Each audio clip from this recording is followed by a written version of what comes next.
Hey guys, what's going on? My name is Nathan, and today, welcome back to a brand new video here on my channel, and on Majerkon's channel, because I'm here with Jamie, aka Majerkons. Hello. Hello, how's it going? So today, what we are doing is our top 10 combined top 10 things we want from Call of Duty Black Ops 4, World at War 2, or whatever the next Treyarch game will be, specifically for the Zombies game mode. And I'm going to be a nice gentleman here, and I'm going to allow you to take us away, Jamie, if you could. Okay, so for my first pick, for what I expect from Call of Duty Black Ops 4 is going to be more game modes. Call of Duty Black Ops 3 we had literally just zombies, whereas Black Ops 2 we had turned and other game modes, which was a little bit more fun to get into between those dead periods where you get bored of the map and you're waiting for the next one. Yeah, Dead Ops Arcade is technically a zombies game mode, but technically not. We did have Nightmares, but that was more a secondary campaign than zombies game mode. It's just I don't understand why they don't add in more game modes. It's not going to hurt anybody.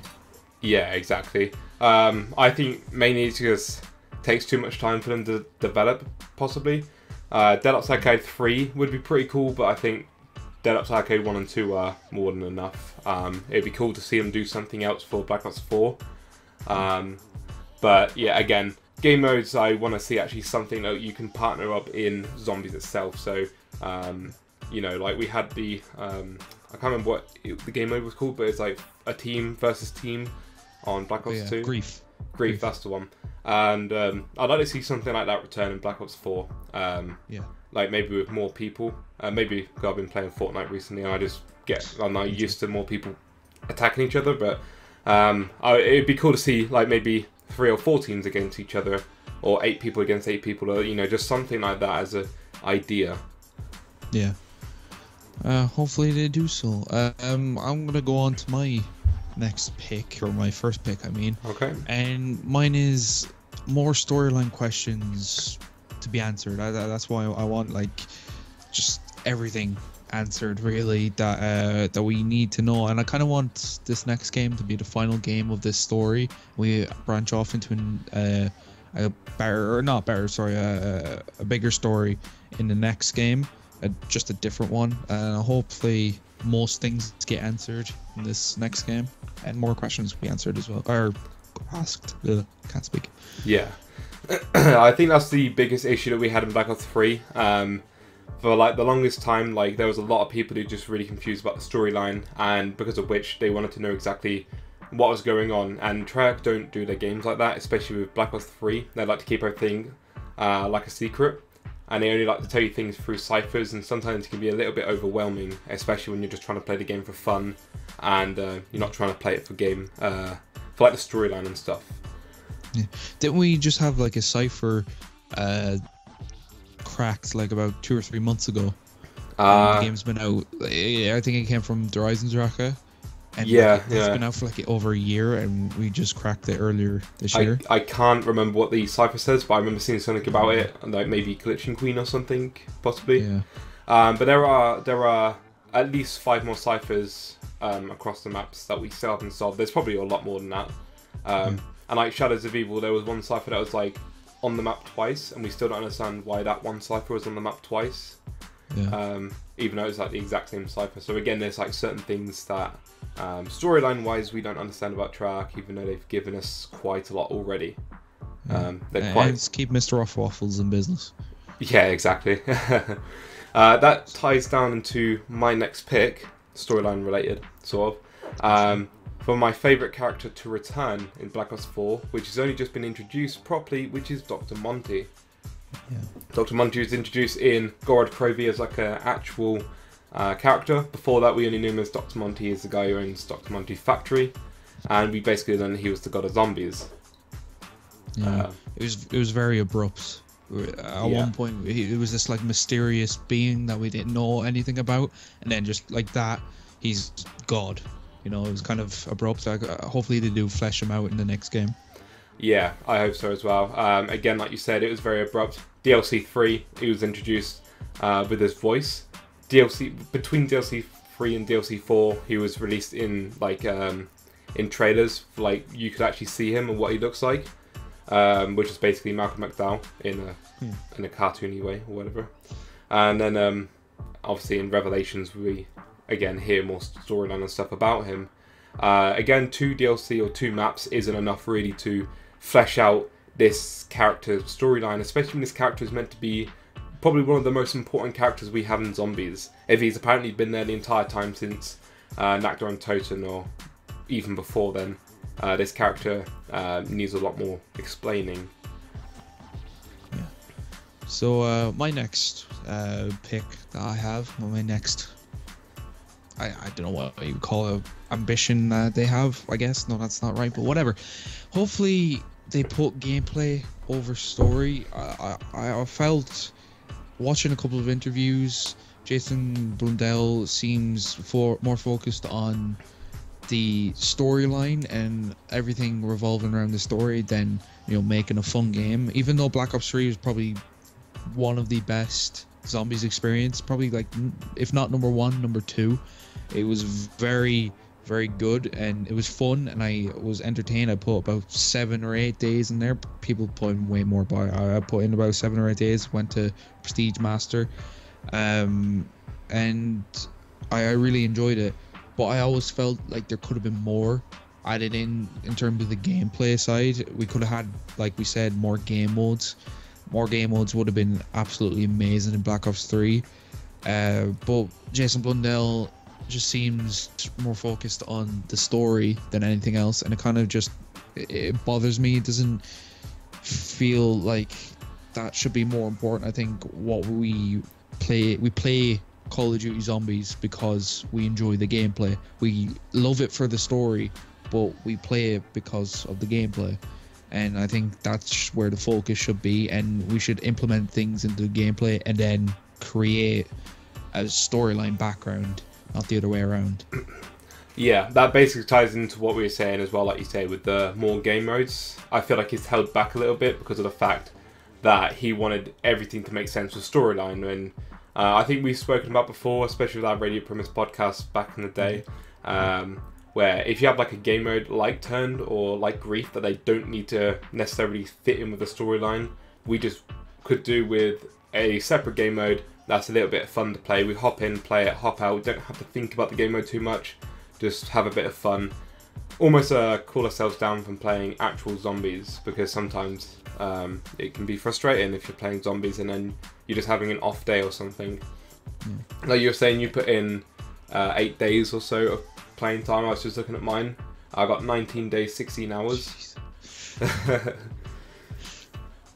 But yeah, it's for sure, definitely. I would say Black Ops 3 was the my favourite Black Ops or zombies game so far, but because of the fact it was so diverse.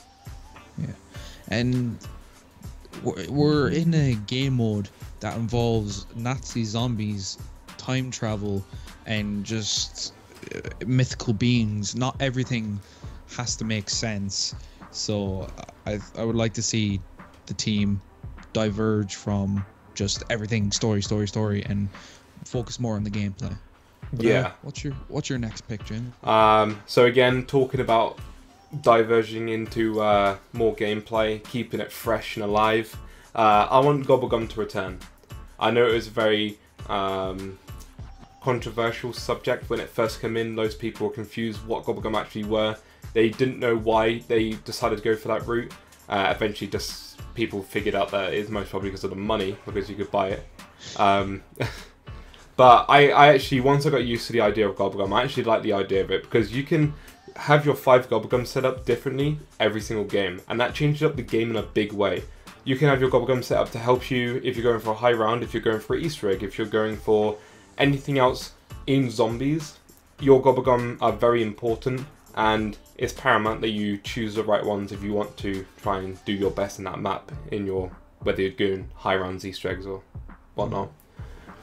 Yeah, I just think they're, they have built-in replayability. You can play Shadows of Evils with, a perkaholic or not a perkaholic, and it's still going to have like its challenges, and it's going to just it just creates replayability, and I absolutely love them. And I do hope, like you said, that they return, maybe even bigger and better, and with more mechanics, and hopefully more gobblegums. Yeah. Because if they don't add in, and hopefully have like all the gobblegums that were in Black Ops 3 in Black Ops 4, or maybe like exclude a few of them. Maybe like, I don't think we need board games. Is that what that's Yeah. I did a top 10 on like useless gobblegum, and every single one of those I could just leave out. Board games was one of them.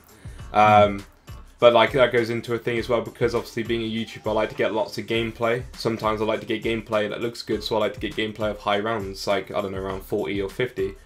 And especially now that we've got all the gobblegums we have after DLC 5, I can literally put on a set of 5 of the most overpowered gobblegum, and then just skip rounds all the way up until about round 40, round 50, then start playing the game normally, and just use that gameplay and make it look like I've just got a good gameplay on my channel. And for a YouTuber's point of view, being able to get to a high round like that, to be able to show off better gameplay is, you know, again, really important, and it's actually quite a good thing to have as well. So for that reason, I like to use the overpowered gobblegum. When I'm playing seriously, I'll go for gobblegum that are a bit more fun. Then obviously, like I said, there are some gobblegum that literally can just be left out altogether, and it wouldn't even bother me.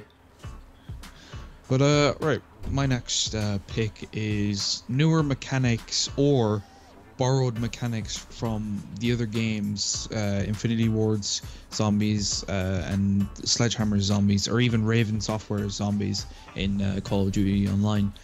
I think just taking some ideas from those games will make our zombies experience just a whole lot better in Treyarch Zombies.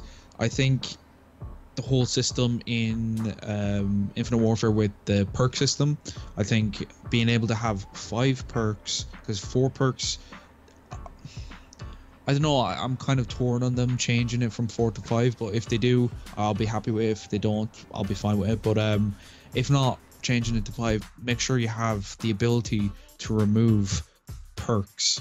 That's like just the most, one of the most,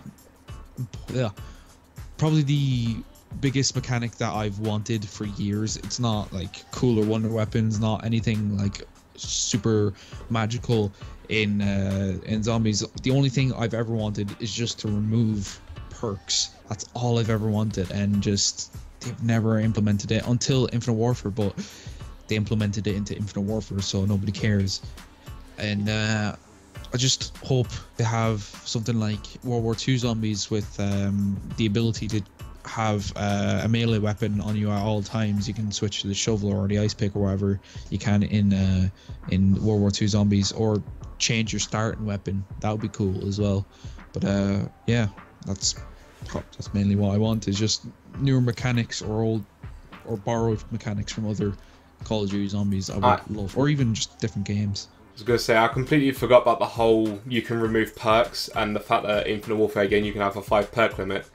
That I completely forgot about, and the fact that that changed up Infinite Warfare so much. Because at first you could get Slappy Taffy. Once Slappy Taffy runs out, like, you know, once it's not useful anymore, you can just simply get rid of the perk and then exchange it for a better perk.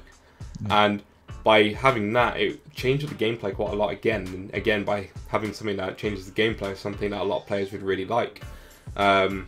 So yeah, I totally agree with you. Treyarch should definitely look into the other zombie modes, see what they've done better, and try and implement those into their game as well. I feel like they'll probably keep it a 4 perk limit. I feel like that's sort of like, they've always had 4 perks. They don't want to change that sort of standard dynamic of their game. Yeah. And also talking about game modes and mechanics quick, I want them to keep to the 3-hit system. I really prefer the 3-hit system as opposed to the 2-hit. For newbie reasons, but I really hope they keep to the 3-hit system. It's a lot more preferred. Yeah. Hopefully they'll go back to that the start of Black Ops 3, where if you got hit, you'd slow down, and you would run, you'd stop running whenever you got hit. That was horrible. That was horrible. Yeah. For my next pick, number 4, it's going to be 3 things sort of mixed into one. But all fairly similar. So I want weapon kits, daily challenges, and for theatre mode to return. All for their own reasons. You know, just Theatre mode was great. Again, YouTuber point of view. You can make absolutely wonderful intros for your videos if that's what you're aiming for, or you can just show off things even better if you're doing a tutorial. You can show off in a different angle and it can just help you out quite a lot. And I've done it a few times in my videos as well. Daily challenges, something to help you get on the game every single day, so you want to get on that game every single day, play it daily, and that helps out the game as much as it does the players as well, because it keeps your motivation going. And weapon kits, again, it changes up each game. You can change up what's on your weapon. You can have fast mags one game, and then the next game you can have like something else as an example. And obviously, again, it gives you something to hop onto the game, try and level up your guns, and try and aim for something better. And then for players to see your gun and go, he's a good player because he's got that camo, or he's a good player because he's, you know, max level with that gun, as an example. Mm-hmm. I would also like to see Newton's cookbook returned. I actually enjoyed that feature as well. Yeah. I had it as one of my sub points, but obviously to have more explanation to Newton, possibly, because he was just randomly thrown in after DLC 4 at some point. Oh, there's Newton's cookbook. We're not going to tell you who Newton is, and we still haven't told you who Newton is. And those people are just like, oh, Isaac Newton, but it doesn't make sense having Isaac Newton in Zombies. So I don't know, maybe Newton is like Dr. Monty's friend or his son, or I don't know, but having more explanation into Newton and how exactly Newton can do this with your gobblegums or something of that nature would be pretty cool. But again, that's like a sub point that I put down. Right, my next one is maps for less experienced players. I think the Giant was that map in Black Ops 3, but it was held behind a paywall. If that was just in the game normally, I think it would have been a lot better and a lot nicer for newer players, and would have kept those newer players all the way through the DLC season, because the only people that really stuck with Black Ops 3 were the hardcore zombie players, or just zombie players that were pretty good, because Shadows of Evil is way too hard for newer players. It's way too confusing, and I don't think you should really have to go on YouTube to figure out how to play a map. That's why the Giant was so good, but like I said, behind the paywall, so not a lot of people could get to it unless you forked up $50 to get a season pass. And I just think they need that map. In World War II, they have Groston House, which is just a tutorial mode and teaches you how to play the map. That would be good. And I believe Infinite Warfare had a tutorial mode. Yeah, I wouldn't particularly like that, because at least in World War II, if it was just a stripped back version of Groston House where it doesn't like have prompts on telling you what to do, if it just took you in a place, plopped you in a place where it's easy to learn but it doesn't tell you how to learn, I think would be a great addition for newer zombie players that haven't played the other games. I think that would have been just great, and especially for people that can't really get into zombies because it's too complicated and they think it's too complicated. If that could introduce them as well, or get them a little bit more secure with how to play zombies, maybe they can become zombie fans as well. The people that just don't play zombies because it's too complicated or miss like the old ways of zombies. Yeah, I agree with you there. Like, if we had Black Ops 3 without the Giant, I feel like a lot of people really wouldn't get in well. They wouldn't have settled in well. For like the Giant, for the most part, it probably helped people just at least get used to the controls, getting used to like the 3-hit system, the gobblegums, how they work in an easier map. If you're trying to do it on Shadows of Evil, you're gonna die like round 2 every time, because like you need to be a fairly decent player in Shadows to even get the Pack-a-Punch. But you need the Pack-a-Punch in order to do anything like fairly decent in Shadows. So it's sort of like a dilemma almost. If you're not a good enough player to get to Pack-a-Punch, you can't play Shadows of Evil. Yeah. Right, your next point? My next point, which is going to be my last main point, is going to be more polished maps and release. So in Black Ops 3, as probably the main example, Zetsubou No Shima, when it was first released, was absolutely terrible. The amount of glitches and bugs it had in the map, and it still has to this day, awful. People complained about the map, Once they all got patched, or the majority of them got patched, it was a little bit better. The map still played quite well. But there were still some really game-breaking glitches that went through. And not just Zetsubou No Shima, but every single map in Black Ops 3 with the main Easter egg had a death barrier somewhere towards the end of the Easter egg. Almost as if they implemented a death barrier on purpose just to piss off the community. They had one in Gorod Krovi at the trapdoor. The Eisendracher somewhere in the boss battle, I believe. Revelations again in the boss battle. It would normally make your blue screen. There was just, every map had their own death barrier, and I want them to test their maps a lot better, and especially when it goes to Easter eggs as well, because as they know, Easter eggs are one of the main reasons anybody at the moment plays their maps, because they do Easter eggs really well. And when the map first launches, the majority of people in the game, probably about 98% of people who play the game when it first comes out on the first couple of days, are just hunting for that Easter egg. The other 2% are like playing just for playing a new map. But Easter eggs definitely need to be more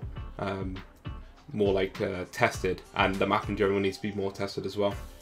Yeah, I completely agree. Zetsubou No Shima was a shit show when it first released. Yeah, it was awful. But right, my final point that I want to make is innovation for gameplay and story. So basically what I mean for this is new ways of telling the story. We have ciphers, which is very unique. I don't think there's any other game really that tells their stories through ciphers.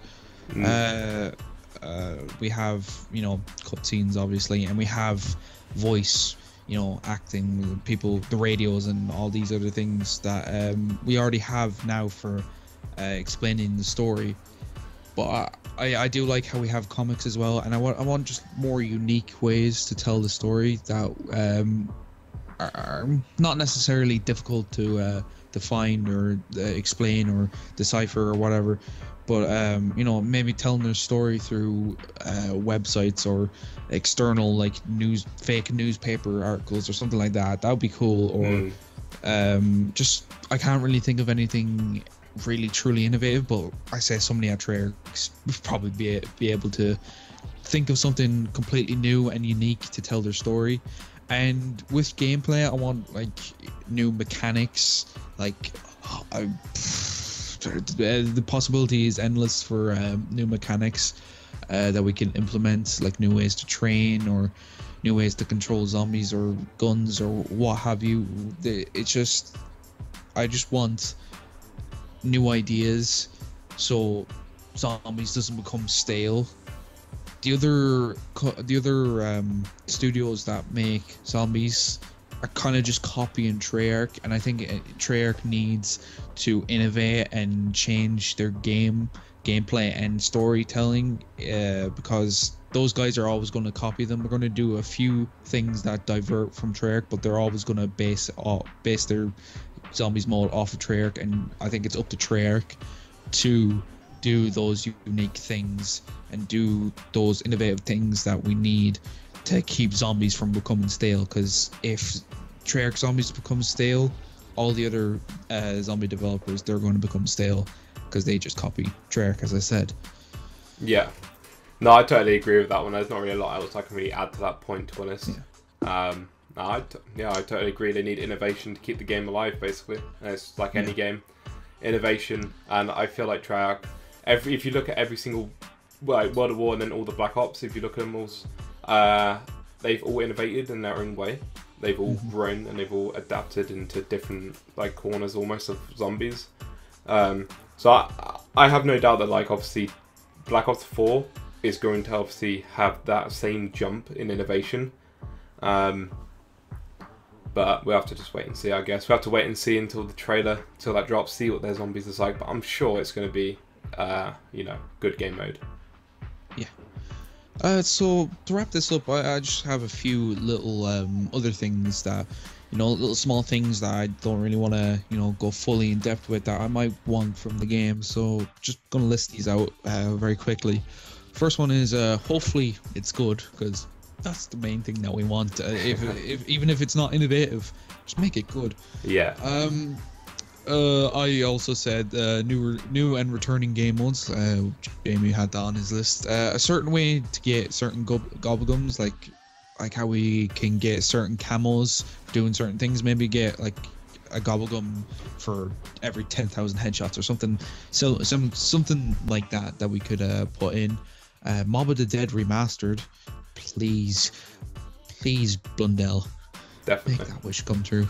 And a character select. I think this is in World War II, but hopefully even if we get a new crew in this, hopefully we can switch from, you know, that crew to the Origins crew to the original crew to, you know, the premise crew. Or no, not the premise crew, the transit crew. I don't want to say premise.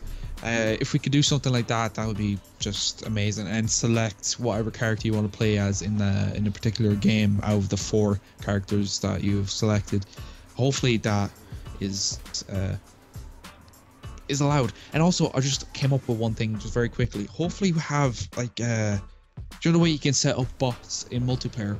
It'd be cool if we could have something similar to that, where we can play solo but put in bots to play along with us, like for the other 3 characters. That would actually be pretty cool.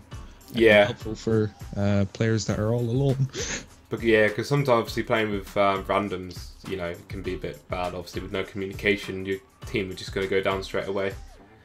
Yeah. And that's the same, not just with zombies, but just with any sort of game that you play together. You have to make sure that you have that communication. Otherwise, again, it's just not going to work. Black Ops 2, they had bots. So, you know, again, I don't see why I couldn't implement that into any future games. Your little list of... I was going to say my little list. So the rest of my list that didn't quite make it to my 5 include an explanation for Revelations, more specifically the ending. Maybe even why the Easter egg didn't make much sense, but more into the ending. I know people have their own interpretations of it, but like an actual explanation that comes from Black Ops 4 would be pretty cool. No more Apothicons, just because I know from Shadows of Evil all the way up until Revelations, people have really sort of got bored and tired of the idea of Apothicons. I know a lot of people probably got used to the idea by now, but there was a lot of people, especially at first when Shadows first came out, that said that Apothicons wasn't really a good jump. They feel like it was a bit too far, and it feels like zombies went a little bit too sci-fi with the whole like Apothicon thing. Easter egg steps that make sense, so for the most part they did in Black Ops 3 when you think about a lot of them, but there were definitely points when the Easter egg steps didn't seem to really make much sense, and again we're talking about Revelations mainly here. Just as long as they don't have a fucking chemical test like in Attack of the Radioactive thing. Yeah. As long as they don't have something stupid like that where you have to create chemicals to make a bomb. If they don't have that, I'm happy with anything really. Yeah, the creating chemicals in Attack of the Radioactive thing was, you know, something that took a while for people to get used to. So that was an example of a step that probably is too far in terms of like trying to expect the average player to be able to do that Easter egg. Yeah. More explanation into Newton, aka Newton's cookbook. I've already sort of went into that, but basically he's just thrown into there out of nowhere. I don't know who the hell that guy is. New perks. Though because of Gobblegum, we haven't really been seeing any new perks. We had Widow's Wine, and that was the last new perk we had. And we've had five or six new maps since Shadows of Evil. And again, no new perks. So it'd be cool to see any sort of new perks come into the game. Then to see Treyarch brainstorm a bit and see what other ideas for perks they might have. Again, that could probably be thrown into Gobblegums as well. I know for sure if they do return Gobblegums, there'll be new Gobblegums, but I would like to see new perks as well. And my last point here is just basically better wonder weapons. And this mainly ties down to having, looking at wonder weapons like the Masamune and the Rega Mark III. Those two wonder weapons, Black Ops 3, stand out to me as being the worst wonder weapons in the game. When you got like the Apothicon Servant, for instance, or the bows from Der Eisen, then they are really overpowered, but wonder weapons are meant to be overpowered. They're meant to be that one weapon you obtain, and then you're able just to survive and relax. Masamune and the Ray Gun Mark III were two weapons I think couldn't help you get to high rounds if you're a high round player. I'd never used them to get to a high round. I would always use a weapon with dead wire. So as an example, Deadwire was more powerful than those wonder weapons. So better wonder weapons if possible. And that's my last point of my list. So with that said, guys, hopefully you did enjoy this video. Leave down in the comments what you thought of our lists, and also what do you guys want from Call of Duty Black Ops 4 Zombies, or whatever the game is going to be called. What do you guys want? Leave down in the comments below. Don't forget to like, comment, and subscribe to both me, Vanced, and Majericon, and we will talk to you guys later. See ya. Thank you for watching. Peace out.